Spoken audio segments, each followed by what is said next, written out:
the joint session of Lok Sabha and Rajya Sabha. Honorable Speaker Madam, I am here to reply on motion of thanks on the presidential address. The Honorable President has already discussed in detail regarding the aspirational India in her speech. I am also grateful to all the respected members who have given their views on this address.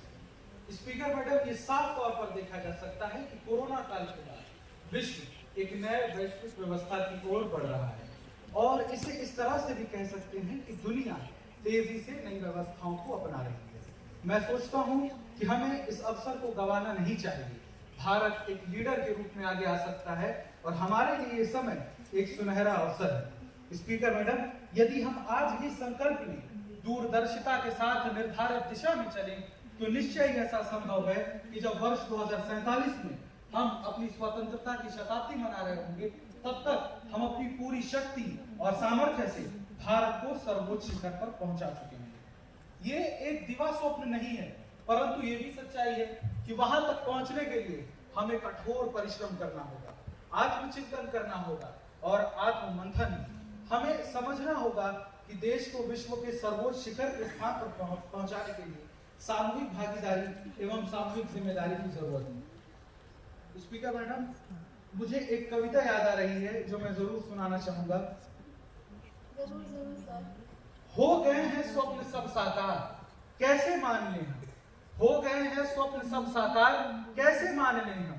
टल गया sir से व्यथा का भार, कैसे मान लें हम। आ गया स्वातंत्र्य, चेतना आने न पाई। प्रगति के नाम श्रद्धा और श्रम को दी विदाई। इस भयंकर मौज को पतवार, कैसे मान लें हम।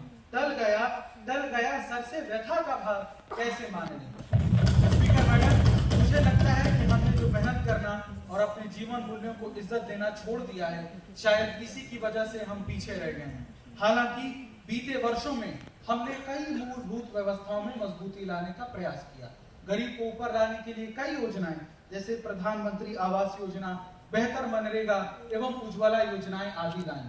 सच में गरीब की आंखों में जब खुशियों की रोशनी होती है तो वो संपूर्ण देश की खुशियों को ताकत देती है। स्पीकर मैडम, दुनिया अभी भी कोविड से जूझ रही है। मानवता ने पिछले 100 वर्षों में इस तरह की कोई चुनौती नहीं देखी। ये सच में निंदा का विषय है कि हमारे विपक्षी बंधुओं द्वारा इस वैश्विक महामारी को भी अपनी दलगत राजनीति के उपयोग में लाया गया, किंतु इसके दौरान हमारे देशवासियों का व्यवहार, अपनी स्वयं की वैक्सीन के प्रति जागरूकता निसंदेह सराहनीय है। आज आयुष्मान भारत योजना के अंतर्गत देश में 80,000 से अधिक जन कल्याण केंद्र निःशुल्क जांच कर रहे हैं और साथ ही अन्य प्राथमिक सुविधाएं उपलब्ध करवा रहे हैं।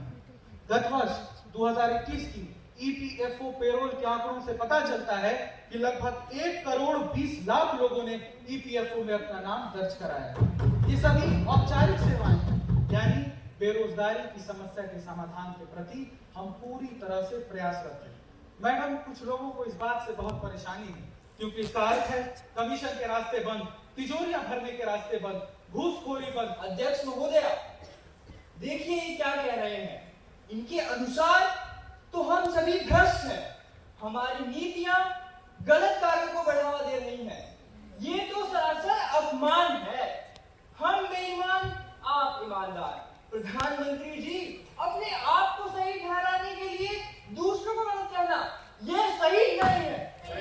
कृपया शांत रहिए, सदन की मर्यादा बनाए रखिए। मैडम, वास्तव में लोग कर रहे हैं देश के उद्यमियों के सामर्थ्य का अपमान, देश के युवाओं का अपमान, देश की इनोवेटर क्षमता का अपमान। पर मैं इन सभी से जरूर कहना चाहूंगा कि इस विरोध से कुछ नहीं होगा, क्योंकि देश का नौजवान अब जाग चुका है। स्पीकर मैडम, यदि हम सब गांधी जी का सम्मान करते हैं तो हमें उनके आत्मनिर्भर भारत के सपने को समझना होगा। देश को विश्व के सर्वोच्च शिखर के स्थान पर पहुंचाने के लिए सामूहिक भागीदारी एवं सामूहिक जिम्मेदारी के महत्व को समझना होगा। मैं अपने विपक्ष के साथियों से यही कहना चाहता हूं कि आप मंथन कीजिए, विचारिए कि कहीं आप इस महत्वपूर्ण समय को हमारी आलोचना करने में तो बर्बाद नहीं कर रहे हैं। मेरी प्रार्थना है कि आप सचेत हो जाइए। मेरी और मेरे दल की आलोचना करने के मौके आपको मिलते रहेंगे। वक्त की जरूरत को समझिए। स्पीकर मैडम, मैं पुनः अपने विपक्ष साथियों से यही कहना चाहूंगा कि यह अमृतकाल भारत की विकास की यात्रा में सकारात्मक योगदान का समय है।